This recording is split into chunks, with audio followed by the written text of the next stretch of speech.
Everyone, जय हिंद and welcome to the platform of Shriram's IAS. आप सभी का स्वागत है श्रीराम्स आईएएस के प्लेटफॉर्म पर। And in today's polity 20 minutes will be discussing about parliament of India, that is a complete introduction to the parliament of India and the composition of the parliament of India. But before moving ahead, let me tell you that we are offering you with free 1:1 mentorship. जहां पर if you are stuck in your preparation for the UPSC, you can reach out to the mentors at Shriram's IAS and that is also completely free of cost. इसके लिए आपको करना क्या है? You have to fill the Google form that's given in the description box and ultimately our mentors will get connected to you. Now, coming to the constitutional basis of the Parliament of India. So, it is given under Part 5 of the Union and the articles that are from 79 to 122, they govern the Parliament's framework.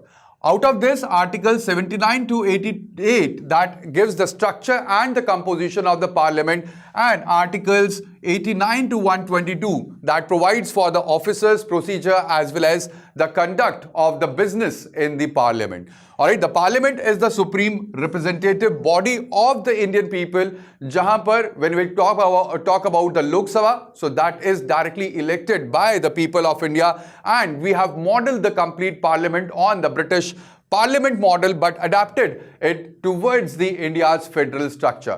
In the words of Jawaharlal Nehru, when it comes to Parliament, it is not merely legislative body, but it is the living voice of the people of India. Now, according to Article 79, it says that there shall be a Parliament for the Union which shall consist of the President and the two houses. So, it consists of the President. When we say Parliament of India, so President is the constitutional head and he ensures the legitimacy of the bills which are passed by the Parliament. We have Rajya Sabha, also called as Council of State, and it is the upper house, and we have Lok Sabha, that is the House of the People or the lower house. Alright, when we talk about the President, he is not the member of Rajya Sabha or Lok Sabha, but he is integral part of the Parliament of India. So when it comes to Parliament of India, we have three important integral constituents: President, Lok Sabha and Rajya Sabha as well, according to Article 79. When we talk about the nature of the Indian Parliament, it is bicameral, where we have two houses, that is Rajya Sabha and the Lok Sabha. Also, it shows a federal character because it represents both the union as well as the states as well.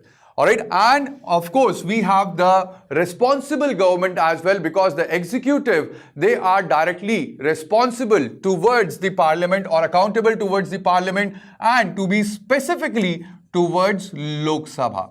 Alright, they are accountable. The ministers, the executives, they are accountable towards Lok Sabha for everything. And when it comes to the legislative sphere, the Parliament is supreme just upon the legislative sphere, where it can make laws, but at the same time, according to the constitutional limits. Alright, this is subjected to constitutional limits, where the Parliament can make laws on the union list as well as the concurrent list, and also it is a continuing institution where the Rajya Sabha is a permanent house. It is a permanent house. At the same time, Lok Sabha is periodic, and that is why the Parliament of India, it represents democratic, federal and parliamentary feature in India. Now, when it comes to the parliamentary system in India, how it got evolved. In 1861, through Indian Council Act, it was the first time that the legislative councils were introduced under the British rule.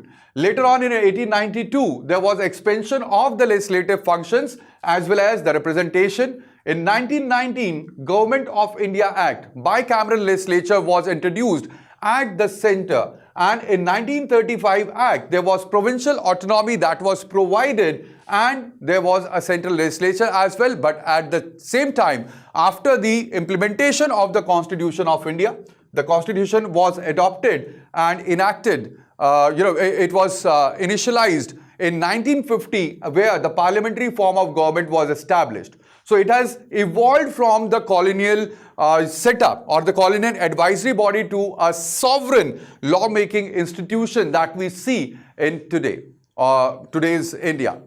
Now, what is the rationale for bicameralism? Why we have to have two houses when it comes to what is bicameralism? It is where we have two houses. So why we have two houses? It balances the federal as well as the people's representation or the popular representation. It ensures checks and deliberation on hasty decision that would have been taken by only single house.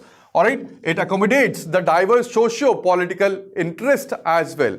And also it prevents the dominance by the populous states and enhances the legislative efficiency as well as expertise, because when it comes to Rajya Sabha, there the minimum age is more as compared to Lok Sabha. So we can say the Lok Sabha is the voice of the people. At the same time, Rajya Sabha represents the voice of the states. Now, when it comes to the structural components of the parliament, I told you that president is the integral part of the parliament in India, and he is the constitutional head and integral part as per Article 79. At the same time, we have Rajya Sabha, which is upper house, or it is Council of States, and over here we have the representatives that are chosen from the states as well as union territories. We have Lok Sabha, which is lower house or house of the people, where we have direct representation by the citizens of India directly. So together, all these three components of the parliament, they embody the principle of union of states and people. Now, what is the role of president in the parliament? So the role of president is that he summons, prorogues and dissolves the Lok Sabha. He summons and prorogues the parliament, whether it is Lok Sabha or Rajya Sabha, and he can dissolve the Lok Sabha. He has the power to dissolve the Lok Sabha. So ultimately, that we have already studied in the legislative functions or the powers of the president in previous sessions. Alright, then he addresses the first session after the general election and the first session every year of the parliament. Also, he gives the assent to the bill, which is essential, because otherwise the bills which have been passed by Lok Sabha and Rajya Sabha, they will not turn into laws, and ultimately he nominates members as well. Alright, earlier to the Lok Sabha as well, but now he do not nominate members to the Lok Sabha. Alright, he nominates member to, right now, to just Rajya Sabha. Alright, and there are total 12 members who are nominated, and at the same time he lays reports before the parliament, various reports, whether it is by the CAG, by the Finance Commission, and he acts as the constitutional head and ensures that there is procedural legitimacy that is maintained. So that is the role of president in the parliament. Now, when it comes to the composition, according to Article 79 and 83, the body, when it comes to the constitution, we have President, Rajya Sabha and Lok Sabha, which are part of the parliament. Now, President is a constitutional head, but at the same time, please remember, he is not the member of either house of the parliament, and he is elected for a term of 5 years. At the same time, Rajya Sabha, there could be maximum 250 members from states, union territories, as well as the nominated members, and it is a permanent house. 1/3 of the members, they retire every 2 years. That means every member, alright, 1/3 member, they retire after every 2 years, and every member serves for 6 years term.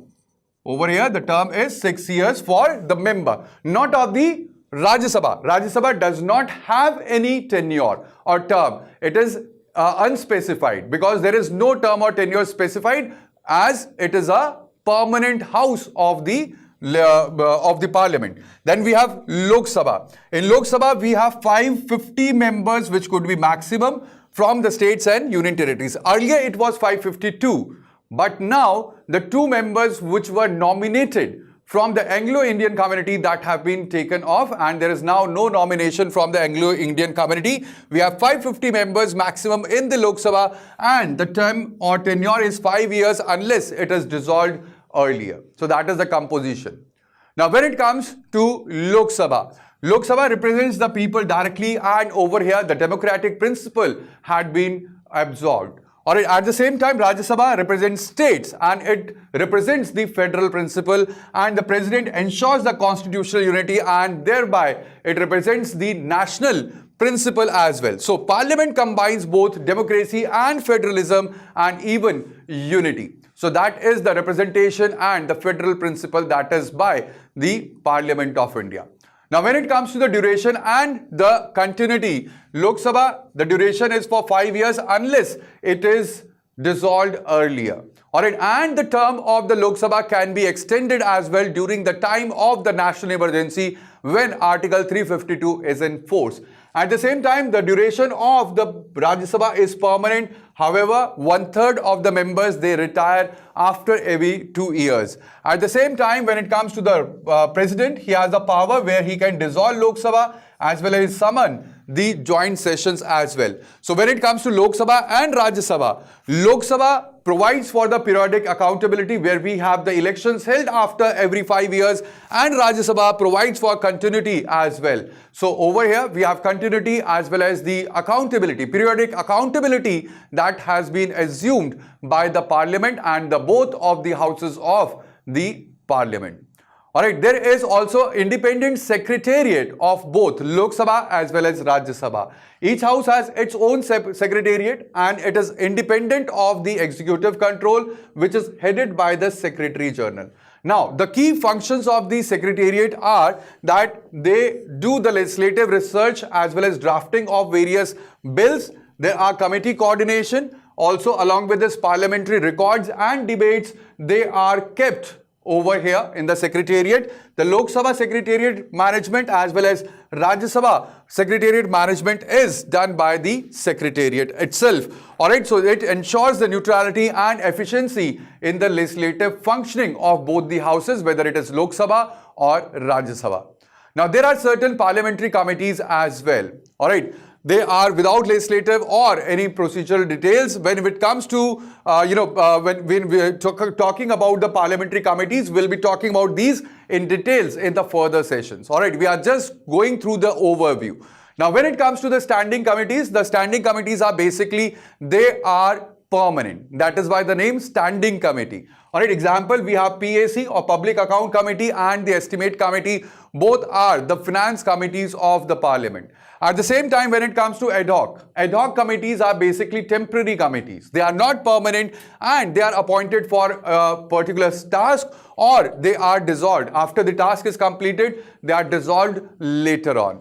So ultimately, we have the parliamentary committees as well, which are backbone of detailed legislative scrutiny as well as detailed legislative procedure as well. Now, there are linkages when it comes to the secretariat and the technology as well. The Parliament Library and Reference Division is there, which is one of the Asia's largest parliamentary libraries that we have. At the same time, there is PRS or Parliamentary Research and Information Services, which provides complete policy analysis and research support to the various bills which are introduced and even to the other aspects. At the same time, we have e-Parliament initiatives as well.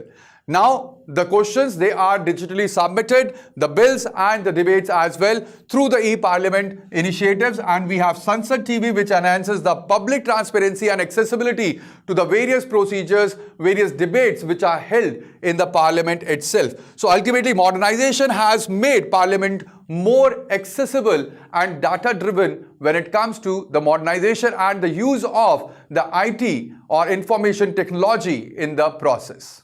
At the same time, the Parliament is a representative institution. Alright, it reflects the diversity of India, where we have, we can say that it is a microcosm of the microcosm. So that is, we have the people from all the religion, caste, gender, region, as well as ideology, which are the members of the Parliament. At the same time, it is a forum of accountability where the ministers are accountable towards the Lok Sabha. Alright, at the same time, it is platform for the democratic disclosure as well, or discourse as well, where we have debates which involve the topics of the national interest. We have dissent and democratic consensus as well, which are reached upon various issues which are raised in the Parliament, the various houses, and also it represents the constitutional sovereignty that lies in the people of India, as well as it is expressed through the Parliament. Alright, so ultimately the Parliament, it is the mirror of the nation and reflects the India's democratic system throughout and throughout. Alright, now what is the distinction between Parliament and legislature? So at the center, we have the Parliament. All right, at the national level, we have the parliament, but at the same time, when it comes to the state, so in the state or then at the provincial level, we have the legislature that is there. The composition, when it comes to the parliament, we have president as well as the two houses, Lok Sabha and Rajya Sabha. But at the same time, in the legislature, we have governor, or along with governor, we will have one or two houses, because the bicameralism is not there in all the states. Some of the states have unicameralism, that is, they have one houses. Some of the states, they have two houses. All right, when it comes to power, the national subjects, that is union list, is under the parliament, and the state list or the state subjects are under the legislature. The national policy and lawmaking role is of the parliament. However, when it comes to regional governance, that is taken care of by the legislature of the state. The head of the parliament is president, but at the same time, governor is the head of the legislature of the state. And this reinforces the quasi-federal structure that we have adopted for India. Now, what is the significance of the parliament? The parliament embodies the supremacy of the people's will. We, the people of India, that is from where the constitution starts, the preamble starts, we the people of India. So democratic representation at its finest can be seen at the parliament, where the representatives of the people are chosen and they are made members of the Lok Sabha. At the same time, it is guardian of the public finance, because the budget approval and financial oversight is seen by the Lok Sabha. At the same time, it ensures the executive accountability, or it ensures the ministerial accountability, where the questions, debates and no confidence motions can be introduced in the Lok Sabha. At the same time, it is platform for policy direction as well, where the national dialogue and consensus building takes place. And also, it is a symbol of constitutional continuity when we are talking about the Rajya Sabha, because it is a continuous house, it is a permanent house, and over here democratic resilience and stability can be seen. So in the word of Granville Austin, the Parliament of India is the grand symbol of the people's participation in governance. All right, but however, there are certain contemporary challenges that we are seeing when it comes to Parliament of India. All right, there are low attendance and disruption. There are frequent disruptions of the sessions, whether it is various sessions that are held. So the opposition, they they have certain demands, and ultimately they disrupt the sessions of the Parliament. That leads to lower number of debates as well as the lower number of the bills that are passed by the Parliament. So ultimately that affects the functioning of the Parliament. At the same time, there is declining legislative productivity. Why? Again, because of low attendance and because of the frequent disruptions. So there are fewer bills which are debated thoroughly, and under-representation of the women is also something that is a contemporary challenge. We have near about 14% representation only in the Parliament of India, and there is erosion of the deliberative functions because of the whip politics and also growing role of the ordinances. Ultimately, the ordinances, they bypass the complete law-making process. So these are the growing challenges or contemporary challenges that we are seeing. So this all calls for reforms in ethics as well as representation and parliamentary research capacity, because these challenges have to be met out and they have to be solved. So in conclusion, what we can say about Parliament? Parliament is soul of the Indian democracy, which integrates the key principles of representation, responsibility and deliberation as well. At the same time, it ensures the constitutional balance among the various organs of the states, and it must remain vibrant so that ultimately we have a stronger democracy and a stronger parliament. So in the words of Dr. B.R. Ambedkar, a strong parliament makes for a strong democracy. So that would be all in today's session. I hope that now you have a gist of the Parliament of India as well as its structure. We'll see you in next, where we'll be discussing about Parliament in detail. Thank you. Bye-bye. Take care and Jai Hind. Do not forget to like, share as well as subscribe to our channel. Thank you. Jai Hind.